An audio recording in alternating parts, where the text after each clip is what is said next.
closer to Nashville being approved by. I would assume it's got to be the local because the state is backing it. It's got to now be Nashville, the local, the zoning, all that kind of stuff. That's kind of the final holdup, and it just seems like it's almost a formality from here. So they got another step closer to Nashville short track, going to be kind of revitalized and brought back in the way that North Wilkesboro was for the All-Star race. But and we could probably talk deeper into this probably for our next show because it's in 2 weeks. The next race is in Nashville. About how if that progresses further, what does this mean for the Nashville Super Speedway that they're racing at? If they bring the Nashville short track back, you're not going to race at both.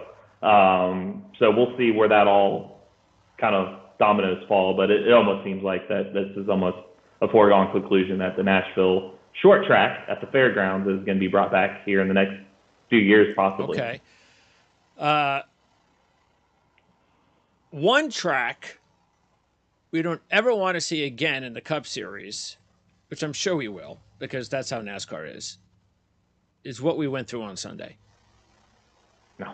That was by far the absolute worst experience I have ever had watching a race. That was just downright awful. I mean, it was so funny too, the last 40 laps or so, whatever it was. Anytime we had all those restarts at the end. And of course, no one was going in for tires. So it was the same, which was really weird because it's like nobody cared. They didn't need it. And so nothing was going to change there. And the funny thing was, and I don't know how many were, I think there were like at least 4 cautions late. Five. If you look at it, and go ahead and replay it. If you look at it, and I haven't replayed it, but I just know because I was watching and I was thinking about it because it was there and there was nothing else for me to do but stare at who was first, second, third, fourth, fifth, sixth, seventh, and eighth. It never changed. Every caution you looked up, it was the same 8 in the same order. It was just mind-blowing how absolutely boring that racetrack is. And I'm sorry for the fans there. I really am. Except the dude, that old guy that had already fallen asleep, which I thought was really apropos. Great job, Fox, getting that guy because he felt like we did. We're all asleep. But I'm sorry. This is just not going to work. It's a tough track, which we talked about last week's show, to pass. I mean, there's got to be a way. The easiest way, it's kind of like a mini Indianapolis. Like I've always said that the Oval, which I keep hearing is coming back next year, it's just not built for stock cars. And this track was not built with NASCARs in mind because of the long straightaways and the way the turns are set up. You can't pass side by side in these turns. They tried, and occasionally it looks like you can, but you got to get a run on somebody and dive bomb them into one. But if the car up front, you got that dirty air behind, you can't get a good enough run to pass them. You kind of get what you saw. And if I'm not mistaken, I really watched the end because I was doing IndyCar Detroit stuff. But I watched the final stage and most of the first stage. But if I'm not mistaken, I don't have the box score in front of me. I think Kyle and Blaney were the only two to lead the first 2 stages. That they lead every lap. Like nobody passed them. And I know in the end, Kyle, all 5 restarts, nobody got by him. So just not an easy track to pass on. Until they can get away where the cars can slingshot and pass because they've got long straights. Well, how do you do that? You got to put more drag on the first place car, and you got to get rid of that dirty air. And I just feel like that dirty air is something. I feel like every time we get a new car and they talk about trying to get rid of that dirty air, it just gets worse. And I don't trust. And all these mechanics and engineers and keep saying out of these decades of learning these cars, you can't unlearn what you already know. So if everybody's trying to make their car the best up front and it creates that dirty air in the back, I don't know how you change it. I'm not smart enough as a car guy like that to know how you make these cars. It's possible. If they can't, you just can't stay there.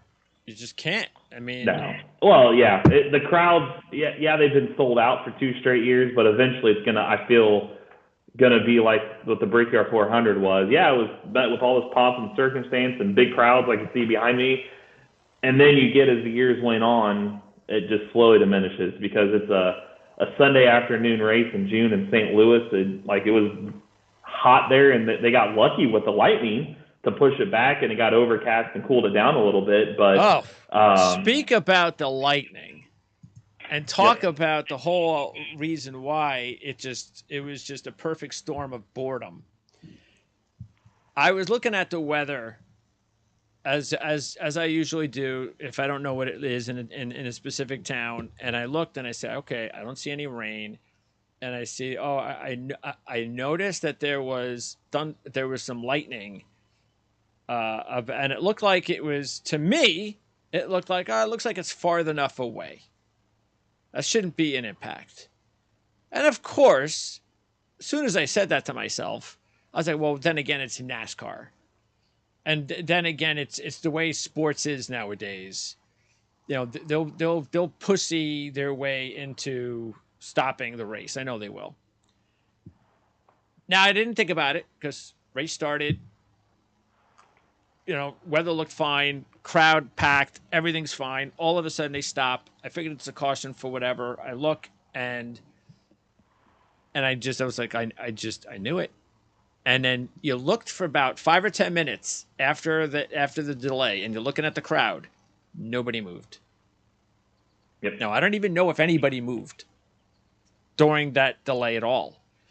But if they're not going to move and they don't care, then why are you putting a delay on this? From a lightning storm 30 miles away. And I would like to know, and maybe I'll stop bitching and complaining about it, but I would like the proof. Show me the proof of the lightning storm, of the lightning bolt that hit the racetrack that was that far away. I want to see it.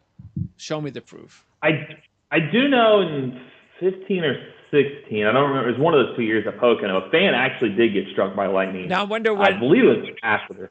It was behind, I don't know if they were walking to their car. What do you mean, after the race, or if it was during a rain delay. I can't remember. Now, was this before they put in the new rules about because, you know, they never used to be like this until about 10 years ago, maybe?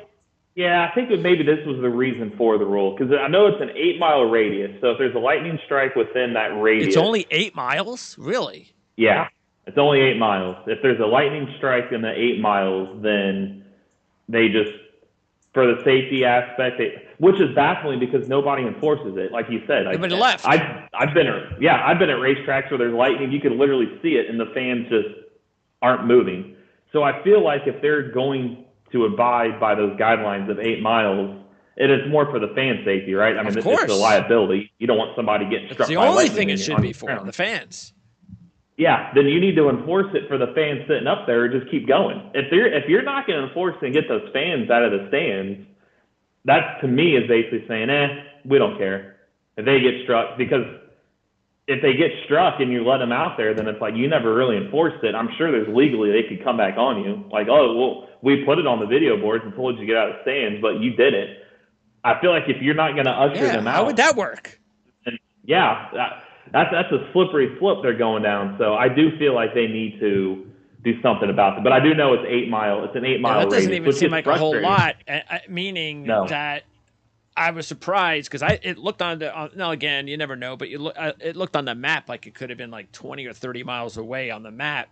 But like you said, my maybe one rogue lightning bolt, just happened to be at 7.56 miles of the track.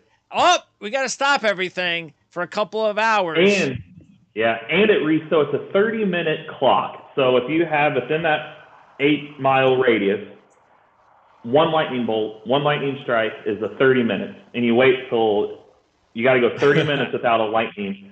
What I want to see a science of, and this would take me and you, or unless one of our viewers is a meteorologist, that'd be the only one that could answer this question, and they probably can't because there hasn't been a study, I would think, that's been done yet. If a storm is moving away from the track, in whatever direction it's moving in, but let's just say it's not coming towards the track, and let's say it's 7 miles out, what is the likelihood of a lightning bolt striking that said track? If it's If it's going away from yeah. it, yeah, because like for Gateway, it never rained there. I There know, it's wasn't one crazy. raindrop. They're sitting around for 2 hours and everybody's just basking in the sunlight. I mean, it's like, what's going on here? So I get the radius thing, but if the storm is moving away and you don't have a lightning strike at said track, can you just keep going? What's the study of that? If it's moving away, do you get a rogue one that's 7 miles away? Like, is that even possible? I mean, I get the rule, but it's like, all right, now I can see if it's different. Now, if it's coming to the track, like you got a red cell and it's coming straight at the track, I get it. Yeah, probably when you got a stance because you're about to get poured on anyways. But if it's moving away, like it was in this instance, what's the protocol there? I get it. Like now, if the meteorologist can say, oh no, you can still get lightning strikes and it's common, then okay, I get it. That's fine. But if it's not, then let's keep going. Because you wasted 2 hours. It's just not a good look. And then throw in the fact that and that was a red flag. And then how many times did they red flag? Several, because they had one where they were fixing the damn racetrack. The wall. Yeah, the safer barrier, the water. I think there's at least 3 or 4. It was just, and then on top of it, for all of that to happen, and then we endured those late race cautions of boredom. And the only way Kyle Busch was going to get beat was if Kyle Larson would have gotten the hell out of there, because he never deserved to be second anyway. He got up there because, as usual, they did a great job. Now, did he have a 2-tire stop? How else did he get up there? I don't remember. I think he got a 2-tire stop to get track position, he gets which that. goes against everything we said with track position. I hate track position type races. Because you feel like, okay, you don't belong up there, but nobody could pass them, and that was the problem. Now, maybe if there would have been a long green flag run, eventually he gets passed. But 5 laps, caution. 5 laps, caution. It's perfect for Larson. But if Hamlin, I don't know about Hamlin, but if Blaney would have been on a restart with Kyle, then I think we could have had something. Because Blaney, again, looked like he could have been, I think, the best car of the day. Right next to Kyle. Yeah, him and Hamlin. And Hamlin made an interesting point. And I heard this out of Chastain's camp and then Corey LaJoie. So 3 different drivers, which kind of said the same thing. So what was interesting about this race is nobody kind of forecasted there'd be lightning or delays or any of that on Sunday. So you have your setups for the time of day. They knew it was going to be hot. They practiced on Saturday. You get the cars dialed in for a 3:30 Eastern, middle of the day. The heat race, or temperature-wise heat. And then you get this lightning delay, no rain, and it delays you 2 hours. And then by the time you get going, it's overcast, the temperature's cooled. I think I saw, 10 to 15 degrees. The wind changed, the track cooled, you get under the lights. It completely changed what these cars were set up for. So you have that factor in it that you were hoping when something like that happens, it would help the race, but no. Kyle's guys landed the setup right, and everybody, because the way Hamlin made it sound that if it would have ran in the normal heat of the day, no problems, he probably was going to win, and he finished second in the other conditions. So I feel like he's got some merit in it. But yeah, that was a factor of these cars were set up to run in the heat of the day, and a lot of times too, if people are new to racing fans of this, when it gets overcast or even under the lights, it naturally adds more grip, because the cooler it is, the more grip the track is going to be. And again, it compounds the harder to pass because your tires aren't falling off as much. So combine all that, that's another reason we saw what we saw. Yeah, it was bad. And look, what we also want to convey to our viewers, and this is something we've been talking about doing, because we're obviously recording live on Thursday morning. Normally our shows are done on Tuesday. We had a scheduling conflict. Eric had some issues. I was on a deadline for the Arlad's draft guide. It just made more sense for us to push it to Thursday.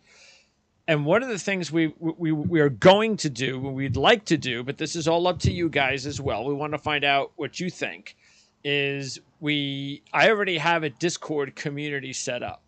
So what we'd like to do is find out if you guys, and let us know in the comment section, and maybe I'll even post something there if you like it, let us know or like the comment. And that is if you would like to join the community. Now, as of right now, I see no reason that we're going to charge anybody. So it's just going to be a free community. And this way, not only will you be able to communicate with your own viewers, but we'll be able to use that as, hey guys, we can't do the show on Tuesday, we'll be on Thursday, and so forth and so on. And then we get to Saturday or Sunday, it's post qualifying, it's post practice, and this may be a great opportunity where Eric can let you know what he thinks after because you guys have asked about this, and he can give you post qualifying and post practice notes, things of that nature. So yeah, we'd like to do this, but we also want to know that this is something that you guys would like as well, because we don't want to have like five people in the community. But we know if that's the way we have to start, maybe we do that anyway, because we know some of you guys have been real loyal, and we appreciate that. So. Yep, absolutely. Speaking of comments, so John DeRosa, there was a few things that he mentioned last week. Matter of fact, he also donated $2, and I'm gonna say this because this is important too. The importance of a $2, and I'm gonna use this probably forever when I talk about donations and people who donate $2. YouTube has it set up where as soon as you have a channel that can monetize, you have to reach a certain dollar amount with your ads in order for YouTube to compensate you each month. So if you wind up with, and it's $100. So if you make $99.80 of ad revenue that month, YouTube doesn't have to pay you. But if you make $100.10, YouTube has to pay you $100.10. Not 10 cents, $100.10. So it might sound kind of ridiculous, but that's the way they do it. So my point is a couple of months ago, I had that happen to me. I didn't think I was going to get compensated that month. It was a slow month. I forget why. And I just figured, that's not going to happen. And I forget why. Something happened where I know that we had a pretty good last week. And so it kind of, but I still didn't think I was going to get compensated. Anyway, boom, I got the email. I got compensated. I go, really? I'm surprised by that. And I looked, and it was like $2 or something like that. So that is why it is important. And if anybody says that donating $2 is not important, then they don't know the value for us channel owners on why it is important. Because let's just say if John had donated $2 that month and it put me over the hump, well, I made $100 because of John. So that's why it's important. Anyway, yep. I just want everybody to know that. Okay. By the way, Paul Moss said, I really enjoy your show and opinions. I sure wish you could get the content out a little earlier. And again, I had to remind him about the situation, especially whenever we don't get it out early. It's usually because we reschedule. But he talked about, I wanted to talk about this because he's talked about group bets. He goes, usually our group bets are down before that. And then he said later on, any driver who reaches 3 wins is off our slate. We bet top 5 finishes only. Now, I sent that to you. We didn't talk about it, but I wasn't sure what he meant because I don't get into all that kind of stuff. I mean, I'm guessing it's something similar to the one and done in golf, but I don't know exactly what he's talking about. Do you? Yeah, so like a group bet, I'll just use like on betting sites you have like Group A, and they'll throw like this week. I haven't looked at it yet, but I'm sure it's probably Reddick and probably Chase and Larson. They'll put like your 4 favorites in there, and they might all be minus 110, or you might have one. They might throw one in there at a plus money. So what he's saying is that there's groups. Usually it's 4 or 5 groups, and they'll or manufacturer, Chevy, Ford, and Toyota, and they'll have their own odds. And who do you think is going to win out of that group? So what he's saying is they'll do group betting. So it's a little, I mean, it's a wise choice. It's actually probably the better way to gamble on racing, is because at that point you've got 4 drivers and you just got to pick one winner out of 4. Whereas finding for a whole field, if it's a full field, it's 1 in 40, or chartered, it's 1 in 36. So it's easier to find a winner based off 4 than it is for 36 charter teams, finding the one out of there. And then top 5 would be, you can bet on top 5 finish, top 3 finish, top 10 finish. So those are some other prop bets that he's not wrong. It probably wouldn't be bad. I think maybe even moving forward, we can pick some on DraftKings or something. Of like, hey, let's talk about this matchup here. Wouldn't be bad, because it's different.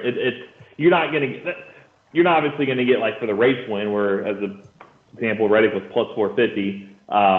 He might be minus 110 in a group, but you can parlay groups. So yeah, it's a little bit easier than picking I always said racing's kind of picking needle in the haystack, because out of, again, NASCAR race, 36 charter teams, you got to pick the 1 in 36. In a group, it's usually 4 they put in. So you're finding, you got 25% chance of getting it there compared to 1 in 36 odds for the outright winner. So no, he's probably a wiser play. All right.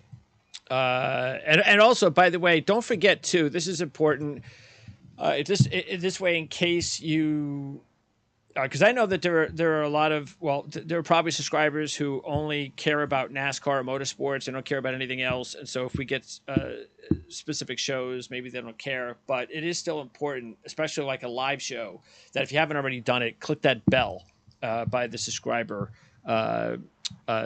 link as well, because the bell will also give you it's just an extra reminder from YouTube that something's there that you need to keep an eye on. So if you haven't already clicked the bell, definitely do that. Let's talk about this week's race. So let's get we're through all of the nonsense from last week and some of the other miscellaneous stuff that we went through. I know a lot of people are here only for our picks and analysis, so let's get right to it. By the way, you cleared some room last week on your fantasy team. So just when I got close, you were able to pull out a little bit more, even though CJ had a really good week with Kyle Busch winning his third time for the third time. So CJ's his fantasy team reminds me of like his betting. Like he's got all these wins, but he's so far. Yeah, it's funny how that. Yeah, he's got 7 wins, so he is definitely. He has 4 more wins than you do, and he's 330 points behind you. For the consistency, it's like that's my cars. The drivers that I have, like it's just hard to make a change when they'll have their few weeks, but it's the grouping that it shows. It's like when you get in the playoffs, like I did last year. You just need your top 10, your guys that can get you a top 15, and then your bottom guys that they can just be in the top 20. Just points your way through. And he didn't get an opportunity to get a big race either. We had the 2 big points races, and you and I got them. He did not. And he's still in good shape, because if you look at his team, he has William Byron, he has Kyle Busch and Martin Truex, and he has Chase Elliott.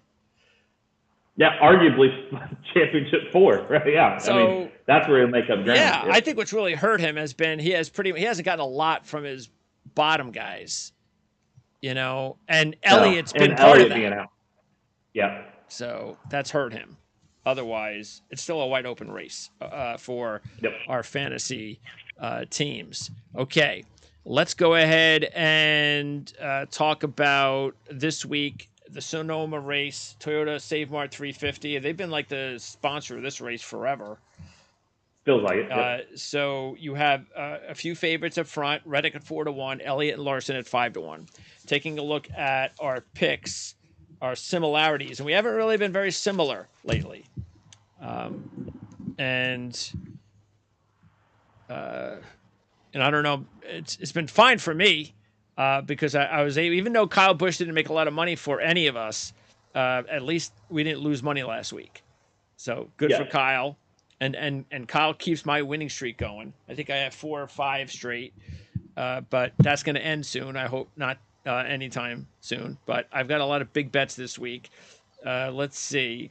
Taking a look at how many, because I just looked at this myself for the first time. We have one, and that is it. Again, just one. Just one. I was gonna guess one. You were? Yeah, I was gonna say because I saw CJ's and he said, I was like, I don't think we really have many. My guess is gonna be if we had any, right, it'd probably be just one again.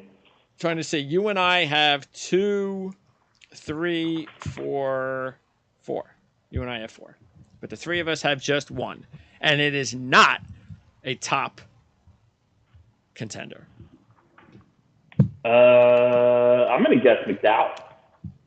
You and I have McDowell. Then Busher? You and I have Busher. It's got to be Cindric. We all have Cindric.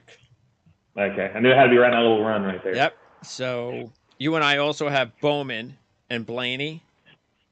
So those are all the ones that you and I have. So, yeah.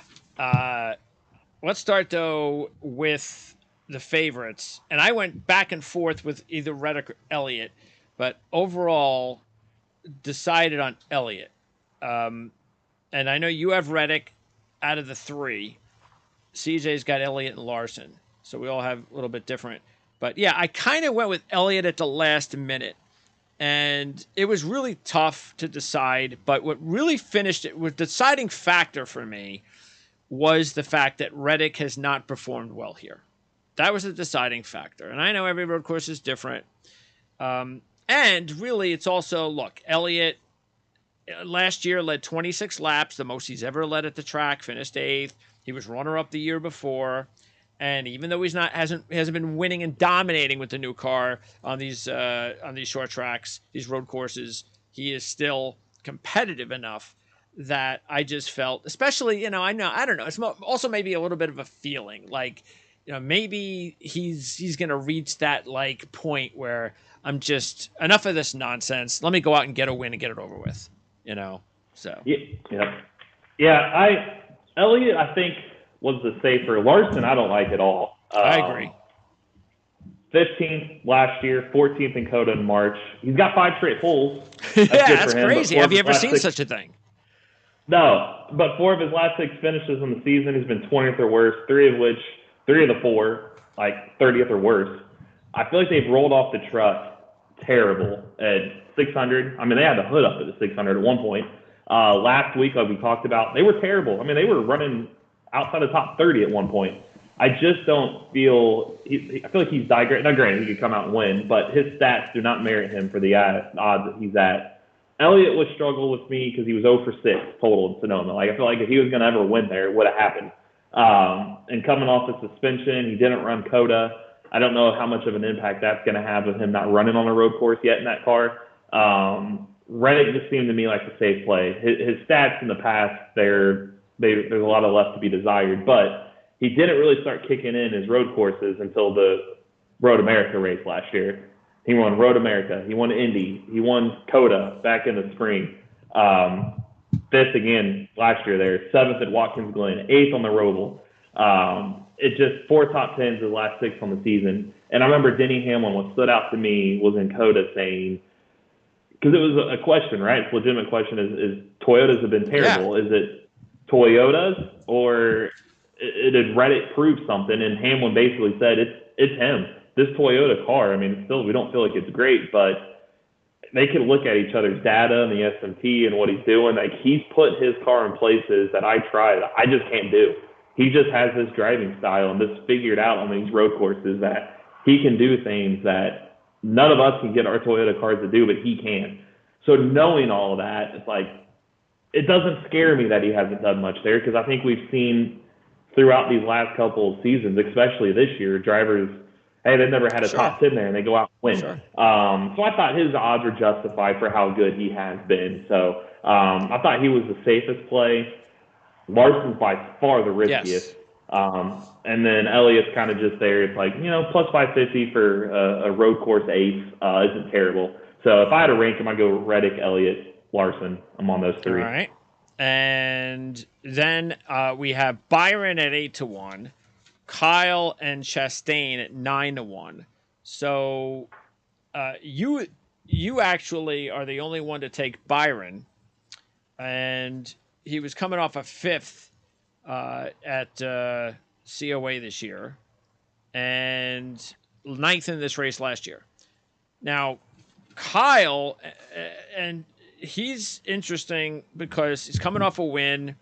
He has a good history here. He's got the 2 wins. He was 2nd at Circuit of America, and that was with the different car. That was with the Reddick car.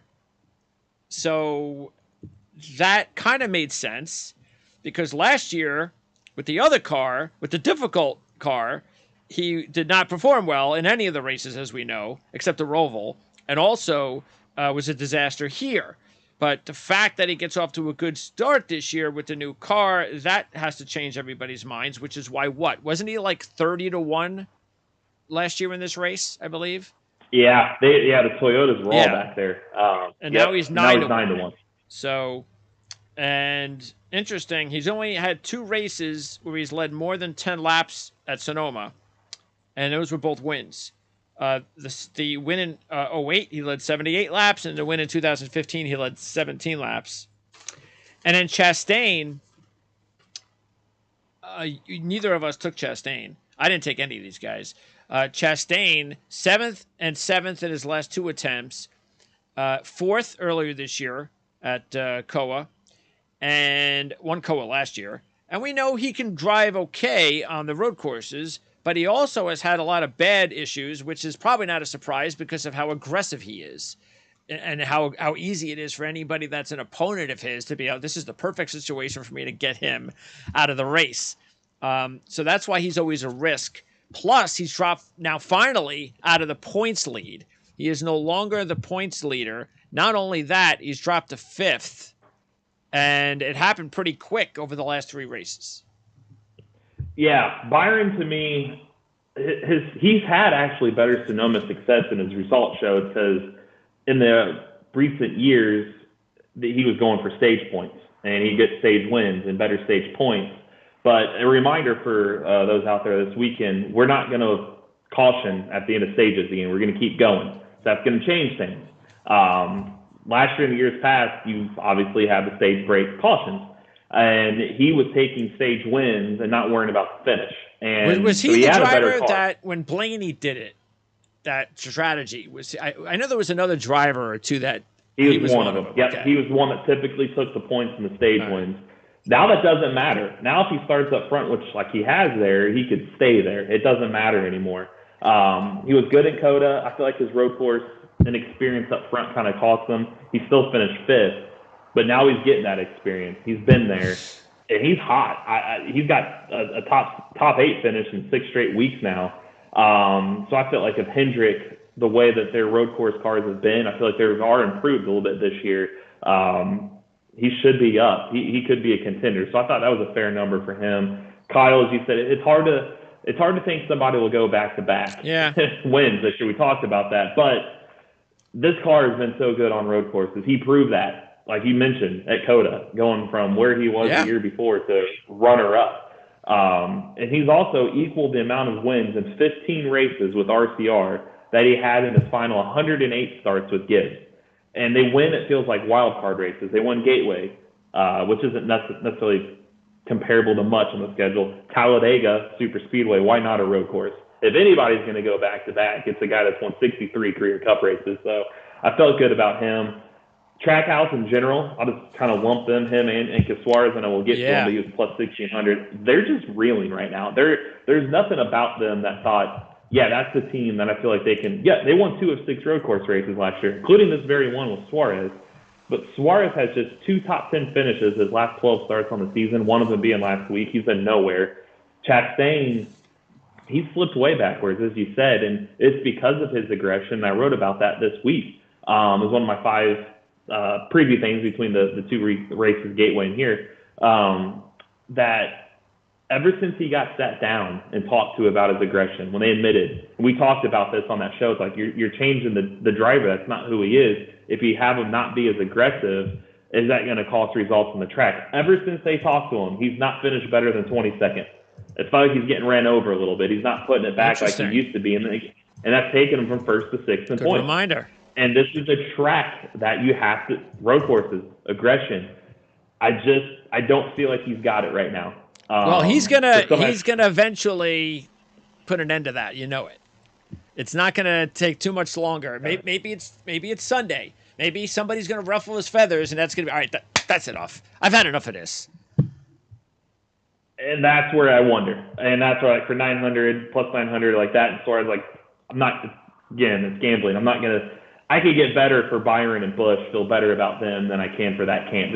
It just seems like across the board, they've got to get their program turned back around. And it's hard to just turn it around in the first week you turn it around and win. Usually it comes in top 5s or top 10. So if you want to snag him for a top 5 or top 10, him and Suarez, that's one thing. But an outright win, I just don't see it happening. Yeah, look, we talked about it too as you brought that up. We did not agree with that strategy. Just go out there and be you. There's nothing wrong with that. And obviously he didn't listen to us. Well, this isn't working, okay? Go back to being the way that you were. It's the best way, and whoever's telling you it's not, don't listen to them. So, yep, you got to go back. It's Chevy. I think Chevy had a hand in it. Hendrick being mad, talking to Chevy and Justin Marks. They just all combined. It's like, look, man, you got to temper this down, but that's not who he is. That's not what got him to this point, and you're changing your style, and just be aggressive. Just be that guy. Be that villain, and I think he wants to be, and I just think he's lost that step because of it, and getting it back. I mean, we've seen it. It's hard to get it back. It's hard to get back to where you were. You don't just go from here to here. It's just you've got to gradually get there. So I think that's where the top 5s and top 10s come in before he just jumps in a win. So I thought plus 900 was an easy fade. Him and Larson are those favorites were easy fades for me. By the way, Kyle, before jumping in the new car last year and had a disastrous finish here, the previous 6 races at Sonoma, 5th, 2nd, 5th, 5th, 7th, and 1st. 2nd this year on the first road course, and there you go. So another reason why Kyle is one of the better road course drivers, as long as you give him the equipment. Now, at 16-1, correct me if I'm wrong, did you put money on Suarez? I didn't. You didn't? I don't think I did. What do I have money on here you're from? You sure you didn't? Maybe I did. Maybe I put him on because he's 16, defending champ. I think that's probably what I did. I didn't put much. If I did, no, just to get your money back. I think that's what I did to get money back for him. But like, if we weren't playing this fantasy league to get money back, I'd fade him. But I put him there just to get money back. Yeah, and the same thing. You put the same thing with AJ. I just had to stay away from both of those drivers, including Suarez, for what you said. And I'm just not going to think that he's going to win back-to-back races. Be defending champ and win it again. Plus, he was 27th at COTA earlier this year. He's a pretty good road course driver, but just a combination. Now, maybe the 7th place finish last week will get him going, get some confidence going. But other than that, and AJ, you know what? I understand. We know he's a good, but look at his previous 5 races. Now, last year, let's start last year. Finished 19th. And he started 16th. So starting position, not that great. Finished 19th, nothing special. Blah. The previous 5, check out these starting positions. 5th, 2nd, 1st, and 2nd. And check out his finishes. 38th, 35th, 14th, 37th, and 37th. I mean, you're starting up front, and you're still a disaster results-wise. So why would I put money on AJ? Yeah, he's similar to Larson in that standpoint. And the only reason I did was plus 1,600 for a road race ace, but I don't think he's going to win with he hasn't finished better than 14th since the Daytona 500, just on the season alone. Yeah. It's almost like you want to see him have a good race on Sunday before you really feel confident about taking him out on another road course. Yeah, and he was 34th in COTA this year. I mean, he's running out of time, or if he's going to get in the playoffs, there's 4 or 5 road courses left in the regular season, this being one of them. 4, so yeah. They, without having the benefit of the stage cautions that go off strategy, I think it's going to be a struggle for them. But You're also getting plus 1,600 for a road racing Yeah. race. I just kind of did it to get, again, money back. But do I feel strong about it? No, I don't. I don't know if I feel confident he can get in the top 10. I just feel like there's too many good guys out there that it could be a struggle for him on Sunday. Now, because I only took Elliott out of the top, 8 drivers, I had a lot. I had some decent money to spend on all these next guys. So that begins with the 2 drivers we both took, Buescher and Cindric, at 20-1.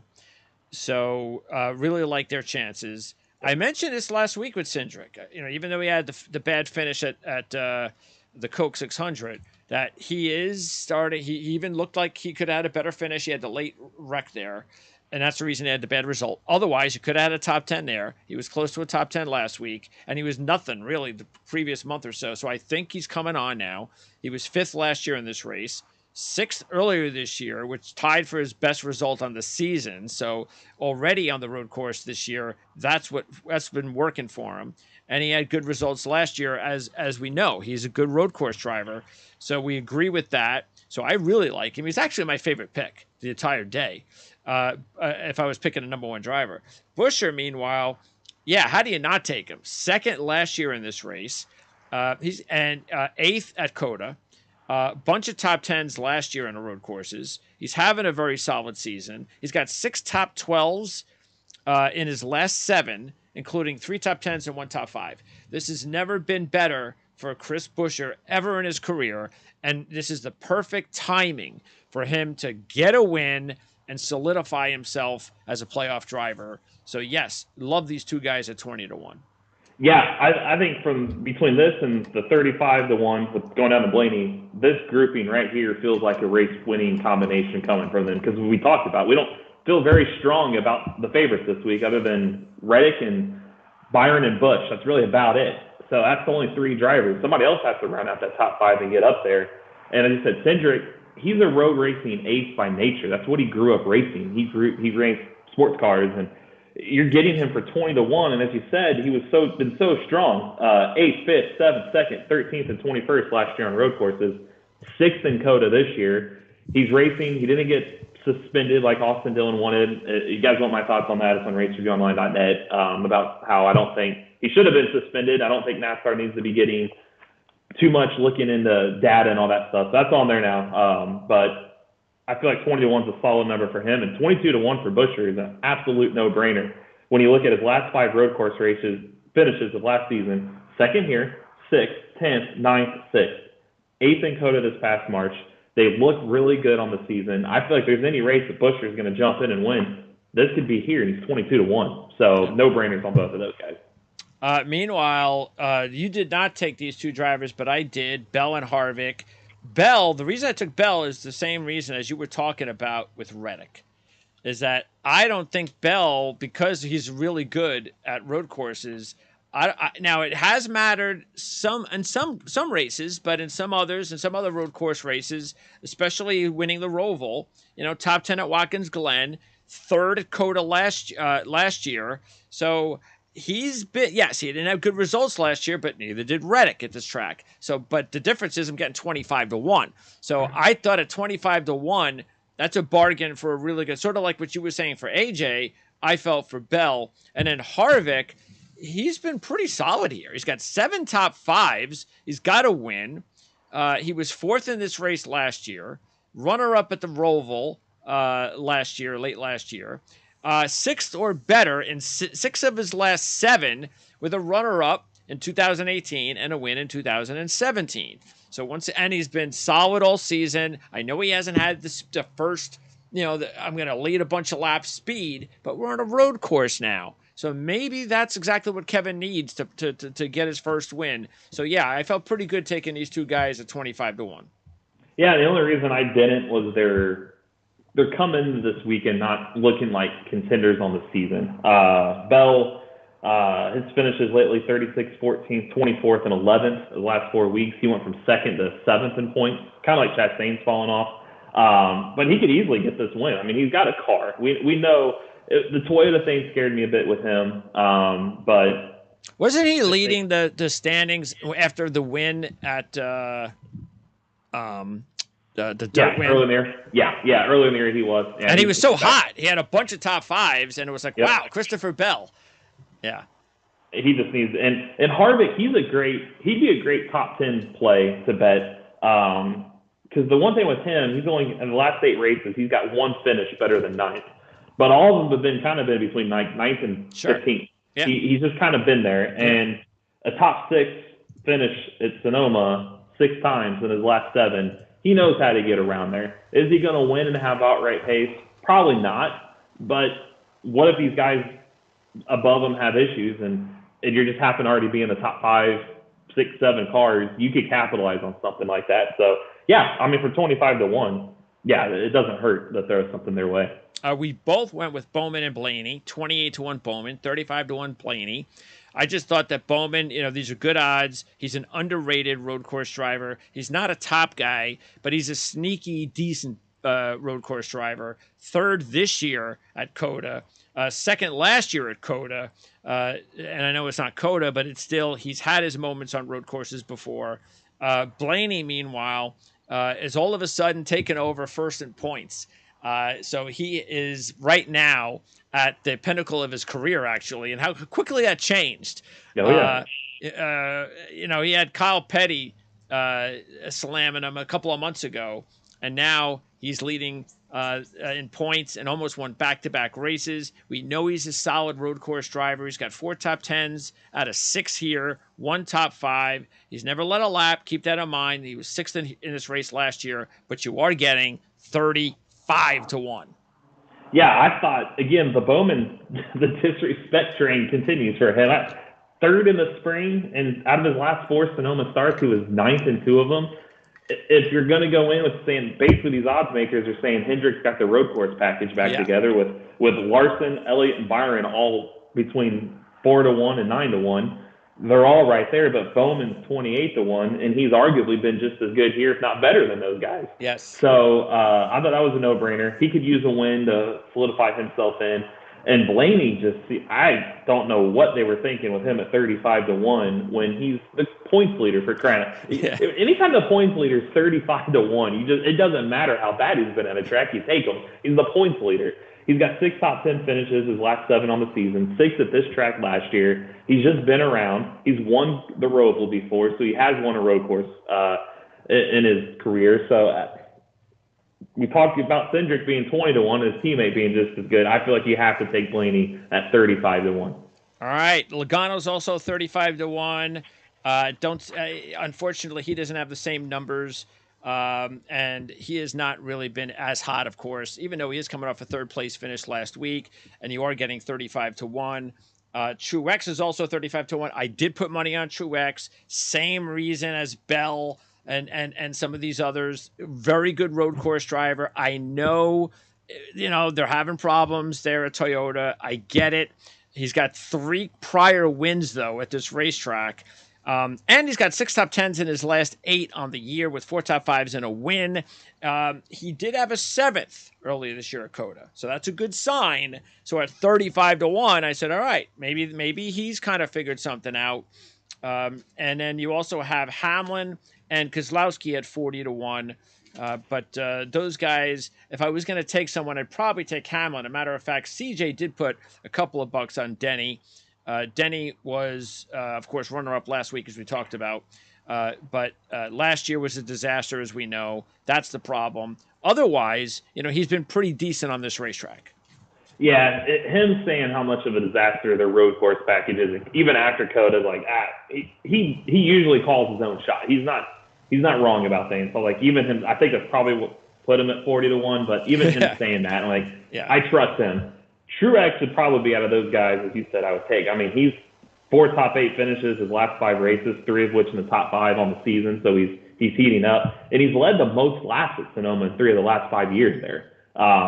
So he knows how to get around there. If you're going to take Bell, as you did, as you said, you might as well take Truex because he's not only has results there, he's hot entering this weekend. He's definitely been running well. So I think he's out of those guys. Logano's been nothing. Really, basically, all outside of the super speedway. Last week, he kind of lucked into that 3rd. He was 28th in COTA. He was 4th in 2021 there, but his previous 3 before that was 12th, 19th, and 23rd. 1 top 10 and 6 road course races last year. So yeah, I don't trust him. So I think your solid play out of that is Truex, and the other ones I just made. And we're going to wrap up here because we only have a couple minutes left before we have to cut off here. McDowell at 45-1. You and I both took McDowell. Matter of fact, as you know, I moved McDowell on my fantasy team this week in exchange because Jones had more issues, more penalties came down on Jones. I just got done dissing Briscoe for penalties, and I get Jones for 1 week, and I got more penalties. You know what? Let me just take McDowell. It's road course season, so This is the best time to have McDowell. He was 3rd in this race last year, and you're getting 45-1. So we both like McDowell, and then we also both put a buck on 1,000-1 shot. I put a buck on Gilliland. You put a buck on Andy Lally. But again, McDowell is also a bargain at 45-1. Yeah, McDowell's a strong 45-1 play. He said 3rd last year, 6th in Watkins Glen last year. He was 12th in Coda, and he's got a top 10 finish last week in Gateway. So if there's any time, again, the momentum's swinging high for him. And yeah, I want Andy Lally, road course racer by nature. I'm not saying that Rick Ware car is going to win, but you go off strategy with him, and he's been in NASCAR before. This isn't his first NASCAR parade, so I'd be curious to see what he could do in that car. I mean, 1,001, bet $1, you win $1,000. So you never know. Track position, you never know. You don't stretch fuel, don't pit at the end when people do. You just do something, and you never know. So yeah, that's why I took him. All right, so that's going to wrap it up, guys. Look, like I said, we may do these live shows whenever. We are going to work on Discord. We'll let you know about that. We'll let you know when we're going to have that live race day show for the last hour, hopefully Atlanta. We'll know more about that.